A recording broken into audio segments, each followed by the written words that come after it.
Cerita Ainul, lolos dari maut kecelakaan beruntun di Tol Cipularang KM92, selamatkan diri lewat jendela.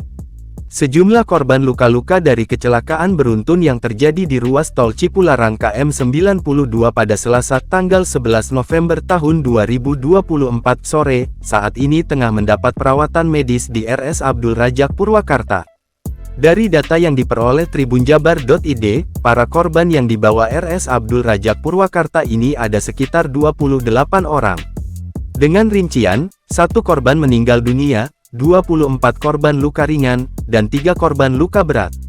Seluruh korban luka saat ini tengah mendapatkan perawatan medis. Adapun kondisi para korban kebanyak mengalami luka memar dan lecet di beberapa bagian tubuhnya. Bahkan, ada beberapa orang yang mengalami patah tulang hingga luka robek di kepala. Salah seorang saksi mata, Ainul Yakin 40 mengatakan, saat kejadian kondisi arus lalu lintas di lajur B Tol Cipularang KM92 itu dalam kondisi padat.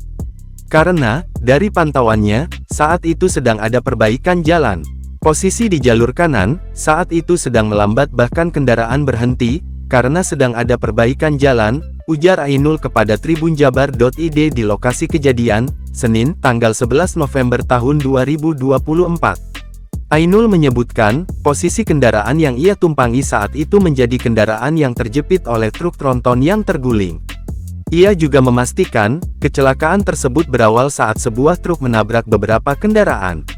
Saat itu terdengar dentuman begitu keras. Truk tronton melintas cepat nabrak sejumlah kendaraan yang ada di depannya hingga ada yang terpental juga pindah jalur. Truk baru berhenti setelah terguling dan menabrak pembatas jalan, ujarnya.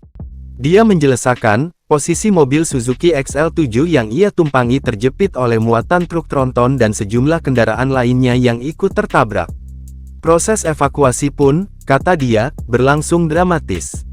4 penumpang dan 1 pengemudi itu harus keluar dari kendaraan melalui jendela mobil. Jadi di depan mobil saya itu ada Innova. Mobil saya terdorong hingga menabrak pembatas jalan.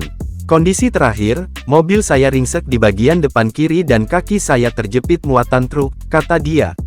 Ainul menuturkan, dirinya saat itu hendak pulang ke Bekasi setelah dari kota Bandung. Dirinya juga menyampaikan bahwa kondisi jalan saat itu sudah diguyur hujan hingga ditutupi oleh kabut.